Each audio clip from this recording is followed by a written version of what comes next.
Hi friends, ಅಕ್ಕ ಮಹಾದೇವಿಯ ಜೀವನ ಕಥೆಗಳು.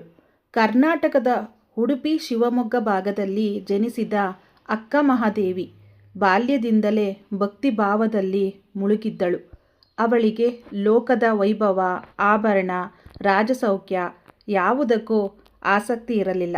ಅವಳು ಮನಸಾರೆ ಚೆನ್ನಮಲ್ಲಿಕಾರ್ಜುನ ಅಂದರೆ ಶಿವನನ್ನೇ ತನ್ನ ಜೀವನ ಸಂಗಾತಿ ಎಂದು ಭಾವಿಸಿದ್ದಳು. ರಾಜನು ಅವಳ ಸೌಂದರ್ಯಕ್ಕೆ ಮೋಹಗೊಂಡು ಮದುವೆ ಮಾಡಲು ಒತ್ತಾಯಿಸಿದಾಗ ಅಕ್ಕ ಮಹಾದೇವಿ ಲೋಕ ಜೀವನವೇ ಬಂಧನ ಎಂದು ಅರಿತು ಎಲ್ಲವನ್ನೂ ತ್ಯಜಿಸಿದಳು. ಆಕೆ ವಸ್ತ್ರಗಳನ್ನು ಬಿಟ್ಟು ಕೇವಲ ತನ್ನ ಕೂದಲಿನಿಂದ ದೇಹ ಮುಚ್ಚಿಕೊಂಡು ಭಕ್ತಿಯ ಮಾರ್ಗದಲ್ಲಿ ಹೊರಟಳು.